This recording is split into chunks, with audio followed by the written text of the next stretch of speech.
You heard already from Robert Ilatov and also from Yaakov about the fact that Israel is a country that has received Jewish people from so many different nationalities, citizenships and countries, and it's been a massive challenge.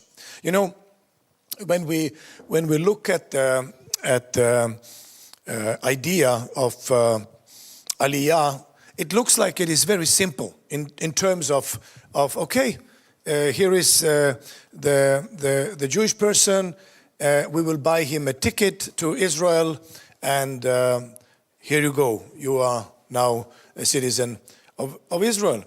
But that's not the case in all situations, and I just use a few minutes to explain to you what we face in Israel today. Now, there are many complications, many complications on how a person would need to prove his or her Jewishness in order to make Aliyah. Now, Aliyah as a process as such is already painful in terms of you have to go to another country, learn another language, and adjust to another culture that is very different from what you've used to live in.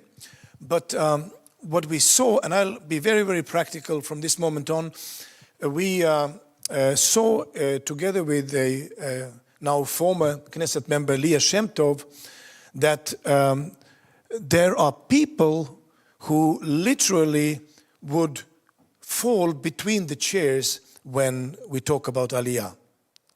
Now, in Israel, in 2010, I think laws were passed that allowed the Ukrainians and Russians to come visa-free. And so that, of course, created a massive number of tourists, and there were also certain problems.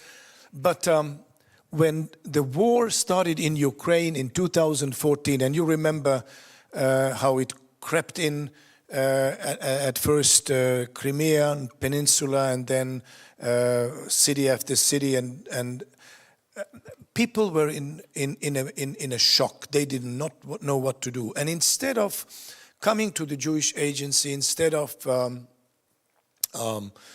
starting their Aliyah process as we know it, that you come to the embassy or you come to the Jewish agency and you turn in your paperwork and you wait for the answer from the Israeli consul so that you will get an Aliyah visa and you can then make Aliyah. They couldn't wait for half a year, and then 8 months, and then a year until the consul would come. And we saw people that came with a battle shock out of Ukraine in their indoor shoes. They didn't even have time to put on their outdoor shoes. They were with a plastic bag with the documents in that plastic bag because, there's one thing when you are told that Israel is a beautiful country that waits for all its citizens. There's another thing when you have a bomb explode in your backyard. You pack your stuff pretty quickly and you make it any way possible to your relatives in Israel. And that's what we saw happening. We saw many people come, and then they come to the Ministry of Interior and they say, my name is this and this, and I am a refugee from Ukraine, and I want to make Aliyah. And the answer they received was very simple. There is no status like refugee in Israel. You have to bring us these and these and these and these papers, these and these documents, and then you can make Aliyah if you have the letter from the rabbi. Oh, you have to go. Back to the Aliyah issues. So we saw not just 10, 100, we saw thousands of people flood Israel, both from Russia, both from Ukraine, and they were not received because they had not passed something we call in Israel the consular check. They were not passed by the consular examination. They were not proven to have authentic paperwork for being proven as Jews. And so they were left for months and months hanging in the air, no right to work because you came on a tourist visa. And so we were thinking with Leah Shemton, what shall we do? So we started asking for help from this and that organization.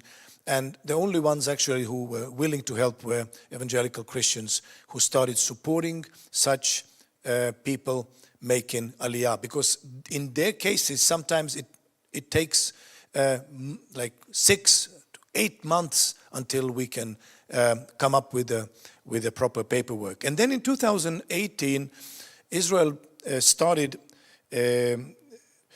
accepting something that I don't want you to want to be mistaken over it, the results of DNA testing. No, it's not what you think, that you can go to the lab and get a DNA test and you see, like Michelle said, that she's 98% Norwegian. Israel would not accept any of such DNA test results because Israel only receives and accepts the DNA tests that are made by a clinic. You saw the Sheba Clinic people here, Sheba Hospital people here. We use the Sheba Clinic to do the DNA tests. And it's done only by the court decision, family court decision. And so when a person comes and, for example, let's say they don't have the paperwork, but they know that their relatives live in Israel, they know that they are Jewish or they have very Jewish roots. It's not that this DNA test would prove that they are Jewish, which they actually can do, but Israel as a state will not recognize this kind of test results. Nevertheless, they would accept it if a DNA test would prove that this person is related to a known Israeli or a known Jewish person. And so by doing so, the court is issuing a decision, and the Ministry of Interior is accepting this as the grounds for the Aliyah of repatriation and receiving the Israeli citizenship. So from 2018, our consuls were telling even more shocking things to the people. Let's say you had a family, and there's the mother, there's the father, there's the children, and then the consul says, I know who you are, I know who you are. And then he looks at the oldest child and says, but I don't know who you are. Because he was born before the parents were married, which happens a lot in former Soviet Union. And so he says, okay, the only option here is to do the DNA test.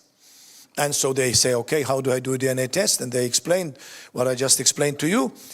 And they say, well, how can I do that? And then they say, well, there are lawyers, and you just order and you pay, and then you go to the lawyers and you find out that it's $20,000.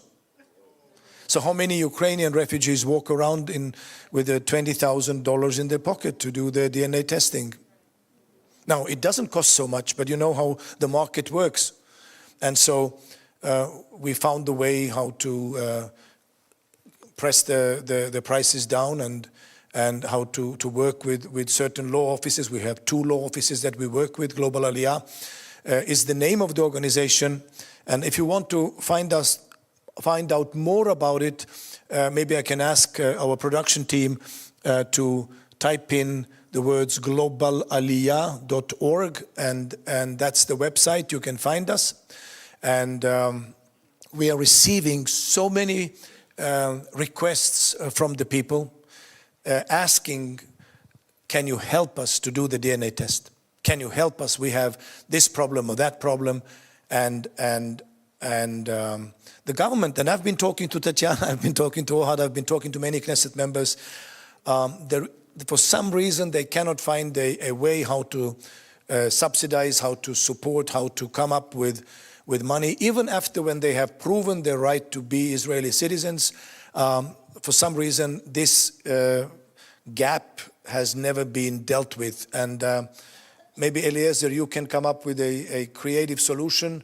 We've been working now for 11 years and we haven't. But I think you might be the right man, and I'm happy that you are hearing me speaking here. So you've always come up with creative solutions, I know that. So that's my presentation about the global Aliyah. I just wanted to mention to you then shortly that we have cases that are not regular. There are cases that you cannot. Yes, here it is, global Aliyah. Look at this. And that's our website, and these are some of the people we helped throughout the years, and they've received their documents, and this is also our lawyer there, you know, and it's very important that we can receive this help, because imagine when the person comes to us and says, look, I see my future in Israel, but I need to do this test in order to make it happen. And believe me, when we will see the waves of Aliyah coming from the United States of America, and they are coming, they will be coming from the United States of America because the Bible says so, and France and Germany and many other countries, there are so many cases. You wouldn't believe how many cases there are that they would need to go through DNA testing to help them to make Aliyah. So that's what we are doing.